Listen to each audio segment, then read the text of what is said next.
नमस्कार, मैं हूं रक्षित सिंह और इस वक्त मौजूद हूं गाजीपुर बॉर्डर पर। और जाहिर सी बात है कि गाजीपुर बॉर्डर पर अगर मैं रहूंगा तो राकेश टिकैत से बात करने की यहां पर कोशिश होगी। राकेश टिकैत जी खुद बैठे हुए हैं। टिकैत साहब, बंगाल घुमाए, कलकत्ता घुमाए, नंदीग्राम घुमाए, सारी चीज़ें, तो यानी कि अब जो राजनीतिक मंच थे वो भी आपने साझा करने शुरू कर दिए। नहीं, हमने तो राजनीतिक मंच साझा नहीं करा। हम तो अपनी मीटिंग कर रहे हैं। आप मीटिंग कर रहे हैं, लेकिन वहां से कुछ वीडियो दिखाए जा रहे हैं कि वहां पे ममता बनर्जी का फोटो लगा हुआ था। कहाँ पे? आपकी कोई एक सभा रही होगी, उसमें ममता बनर्जी का भी फोटो। फोटो तो नहीं देखा किसी। इस तरीके की चीजें सोशल मीडिया पे वायरल हो रही हैं। अरे ये तो पता नहीं क्या बना के कहाँ भेज दे। वहाँ हमारे मंच पर तो किसी का फोटो नहीं था। यानी कि पूरे तरीके से आप लोगों का किसानों का मंच था। किसानों का मंच है, नॉन पॉलिटिकल है। और भाई किसी का कहीं दीवार पे कहीं पोस्टर लग रहा हो, कहीं वो तो चुनाव है, किसी का भी कहीं पे भी लग सके। जब आप नॉन पॉलिटिकल कह रहे हैं तो नॉन पॉलिटिकल में, लेकिन आपने वहां पर एक बात कही कि बीजेपी को वोट मत देना, बीजेपी को वोट ना दो। बंगाल में जब जा रहे हैं और प्रेस वाला कोई क्वेश्चन करेगा, अगर जी यहाँ पर इलेक्शन है और किसको वोट दे, मैं कहूँ बीजेपी को तो दियो ना, इनसे धान की कीमत मांगो, एमएसपी मांगो इनसे। तो हम उनका प्रचार थोड़ा करने गए थे वहाँ पे। यानी कि जो वोट की चोट आप करने के लिए गए थे उसमें सफल रहे आप। अब क्या पता वो देंगे, मैं कहूँ इनसे धान की कीमत मांग लो, एमएसपी मांगो इनसे, ये काम है। मतलब कुल मिला के किसानों को वहां पे भी आपने लामबंद कर दिया बीजेपी के। करा लामबंद करा। अच्छा ठीक है साहब, जब तक आप दिल्ली में थे, गाजीपुर बॉर्डर पे थे, आप लगातार कहते थे सरकार सरकार सरकार। शायद आपने पहली बार खुलकर इस तरीके से बंगाल में जाकर बीजेपी कहा है। हाँ, वहाँ पे जब चुनाव सरकार तो लड़ रही, बीजेपी लड़ रही, तो उसे ही तो कहेंगे। मतलब अब मन बना लिया चौधरी साहब ने कि अब बीजेपी को खुल के विरोध करें। नहीं, हम तो सरकार का विरोध कर रहे हैं। मतलब दिल्ली में आते ही सरकार और बंगाल में, कर्नाटक में, वहां पे जाएंगे तो बीजेपी। नहीं, वहाँ पे भी सरकार ही रहेगी। जहाँ अगर चुनाव की कोई बात करेगा तो चुनाव सरकार थोड़ा लड़ रही, कोई ना कोई पार्टी लड़ती है। यानी कि अगर अब आगे का आपका जो शेड्यूल है कि आप तमिलनाडु जाएंगे, पुडुचेरी जाएंगे, तो वहां पे जाके क्या शब्द रहेगा, सरकार रहेगा या बीजेपी? सरकार। वहाँ तो सरकार चुनाव नहीं लड़ रही, वहाँ तो बीजेपी लड़ रही है। कहाँ पे? अगर उन राज्यों में आप जाके क्या अभी जा रहे हैं वहाँ पे, जब वहाँ पे जाएंगे तो वहाँ का बता देंगे फिर। अच्छा, आप बंगाल की यात्रा करके आ गए, कैसा अनुभव रहा बंगाल का? क्या लग रहा है वहाँ का चुनावी माहौल क्या है? वहाँ पे तो कंपटीशन सा है इनका सबका आपस में। कंपटीशन है तो कैसे माने? मतलब ऐसा नहीं है, आप राजनीति को बहुत अच्छे से समझते हैं, क्या आकलन है तो आपका? इनसे दूर रहे, हम तो अपने भाई भाव की उसकी बात करें, राजनीति के गुणा भाव से तो हम दूर रहे। आप कहते भले ही हैं राजनीति के गुणा भाग से दूर रहते हैं, लेकिन गुणा भाग राजनीति की जानती सारे हैं। ना हम तो बगल रहते हैं इनसे, इसी सिस्टम से बगल रहते हैं। इस सिस्टम से अलग है। अलग है। तो इस सिस्टम से अलग हैं तो क्या कभी इस सिस्टम का पार्ट आप बनना चाहेंगे? क्योंकि जितना बड़ा नाम आज की तारीख में राकेश टिकैत हो गया कि न सिर्फ देश में बल्कि पूरी दुनिया में एक फार्मर लीडर के तौर पर सबसे बड़ा नाम है, तो क्या आप ये दावे के साथ कह सकते हैं कि आप राजनीति से हमेशा दूरी बना के रखेंगे? दूर बना करेंगे, दूरी रहेगी। मतलब जनता ये मान ले कि राकेश टिकैत चुनाव सांसद का, विधायक का नहीं लड़ेंगे? नहीं लड़ेंगे। आपके परिवार का कोई आदमी? भाई परिवार का क्या पता, अब मैं किस किस का वो ठेका ले लूँ। लेकिन राकेश टिकैत का अपना निर्णय फाइनल है कि? फाइनल नहीं लड़ेंगे। क्योंकि ये सवाल रह रहे के बार बार लोग बाग उठाते रहते हैं। हम तो बगल रहेंगे इस बीमारी से। मतलब ये बीमारी है राजनीति, हाँ बीमारी है। इससे दूरी बना के रखिए। अच्छा, अब आगे का क्या प्लान है चौधरी साहब? आप जैसे बंगाल घुमाए तो अब आगे का क्या है? आगे जाएंगे, पूरे देश में जा रहे हैं हम तो, प्रोग्राम लगे हुए हैं। कल से कहाँ से शुरुआत? कल गंगानगर रहेंगे, राजस्थान में। परसों यहाँ रहेंगे 18 तारीख में, 19 में उड़ीसा रहेंगे, भुवनेश्वर, और 20, 21, 22 कर्नाटक में रहेंगे, 23 तारीख को फिर जयपुर में रहेंगे, 24 को मैम 24 से रहेंगे, 25 को फिर हरियाणा में रहेंगे, करनाल में, और 26 तारीख को विकास नगर उत्तराखंड में रहेंगे, 27 को फिर राजस्थान में चले जाएंगे। कुछ छोड़ोगे भारत में या नहीं छोड़ोगे? ना छोड़ना कुछ नहीं, जब ये नहीं सरकार ही नहीं छोड़ रही, सब सरकार ने बेच दिया, तो इसे रोकना तो है ना। तो मतलब कहाँ उत्तराखंड, कहाँ तमिलनाडु, कहाँ पुडुचेरी, कहाँ बंगाल, कुछ तो छोड़ दो। नहीं कुछ नहीं छोड़ना, सब नाप देंगे इसके साथ। सब नापेंगे, किसान आंदोलन सब नापेंगे। देश का किसान बर्बाद हो गया, व्यापारी बर्बाद हो गया, देश के रेलवे चली गई, टेलीकॉम चला गया, बैंक चला गया, हवाई अड्डे चले गए, तो देश बिक गया। इसे बचाना भी तो है ना देश को, नौजवान का रोजगार चला गया, बचाना है देश को। यानी कि न सिर्फ किसान के मुद्दे बल्कि जो और मुद्दे भी हैं, चाहे वो युवाओं का रोजगार का हो या फिर डिसइन्वेस्टमेंट विनिवेश की जो बात हो, तमाम मुद्दे अब आप उठाएंगे सब। सब मुद्दे उठाएंगे। अच्छा, जीडीपी की एक नई परिभाषा और आ गई है। सरकार कहती है जीडीपी बढ़ती है। अब लोग बाग कह रहे हैं कि गैस, डीजल और पेट्रोल, जीडीपी की ये नई परिभाषा है, ये तीनों ऊपर बढ़ रहे हैं। हाँ, ऊपर बढ़ रहे हैं। तो होगा एक दिन वो भी आएंगे गैस के सिलेंडर सड़कों पर, अपने घर के बाहर लोग लेकर बैठेंगे। मतलब आपके आंदोलन में ये तस्वीर भी आने वाले दिनों में देखने को। आवेगी आवेगी।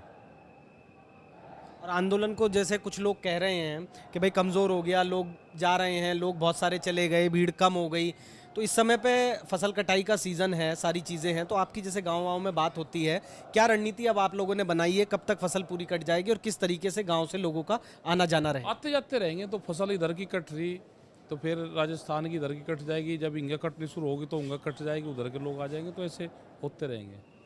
अच्छा, एक बात और थी, आप लगातार कह रहे थे कि ये जो रास्ते हैं गाज़ीपुर बॉर्डर से दिल्ली की तरफ जाने वाले या दिल्ली से गाज़ियाबाद आने वाले, ये पुलिस ने बैरिकेड करके बंद किए हुए हैं। कल से वो रास्ते खुले हैं, तो जाहिर तौर पर लोगों को जो यहाँ से आते जाते थे उन लोगों को आसानी हुई है। हाँ, आसानी हुई, राहत मिली उनको। ये पहले ही कर देना चाहिए था। हाँ, कर देना चाहिए था पहले। ऐसे में अभी आपका एक बयान और मैं कहीं सुन रहा था सोशल मीडिया पे कि आपने कहा कि अगर सरकार नहीं मानती है तो जिस जगह पर यहाँ पर गाज़ीपुर बॉर्डर पे बैठे हुए हैं, यहाँ के आसपास के जो और रास्ते हैं वो भी बंद किए जाएंगे। ऐसी कोई योजना है? वो तो 26 तारीख का है, वो तो संयुक्त मोर्चे का है कि 26 तारीख में बंद रहेगा, पूरा भारत बंद रहेगा। आने वाली 26 तारीख को पूरा भारत बंद। पूरा भारत बंद रहेगा, तो उसमें उसका हिस्सा रहेगा ये।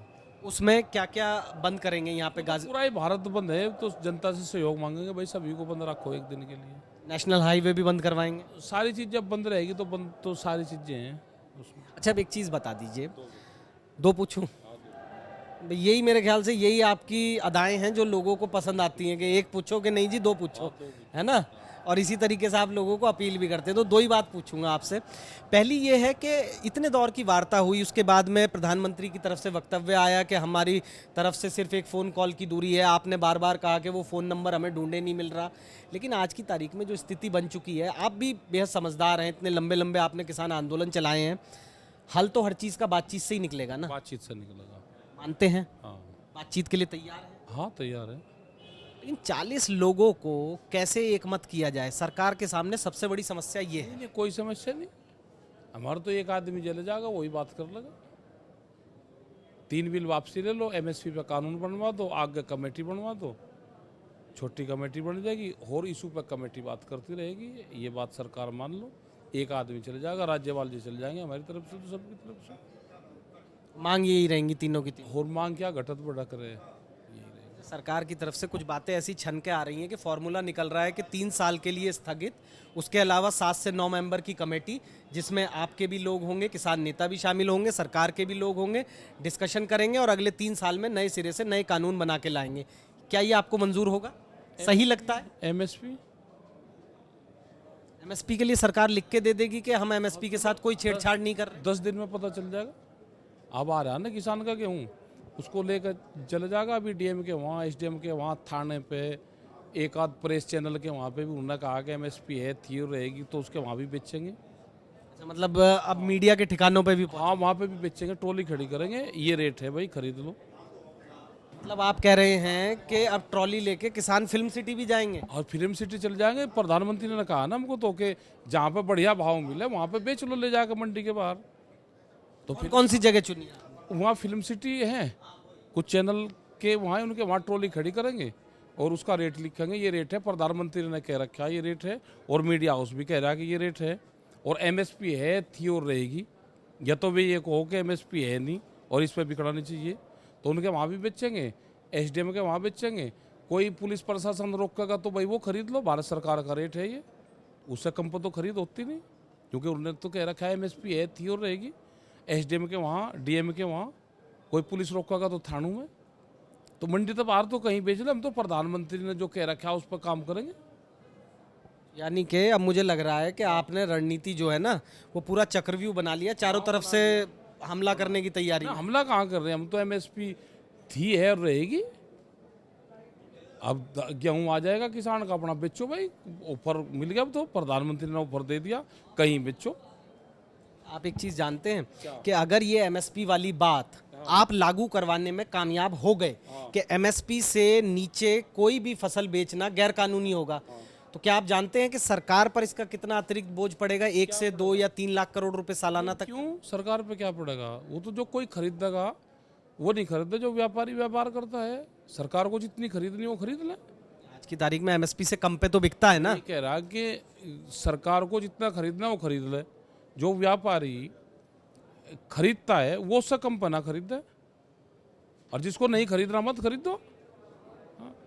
मेरे ख्याल से अगर ये मनवाने में आप लोग कामयाब हो गए तो शायद आज़ाद भारत के बाद में, लैंड रिफॉर्म्स के बाद में, ये दूसरी सबसे बड़ी क्रांति होगी किसानों की। क्रांति तो होगी, क्रांति तो छिड़ रही, यह क्रांति तो है। जितने थोड़े से काले बाल बचे हैं ना, ये भी शायद सफ़ेद ना हो जाए आपके, इतने दिन ना टिकना पड़ जाए आपको यहाँ। अब तो ठीक जाएंगे, हम क्या घर जाल लग रहे, हम चाहे सारे सफ़ेद हो जाएं। अरे मरते दम तक हम यहीं रहेंगे, हम कहाँ जाल लग रहे?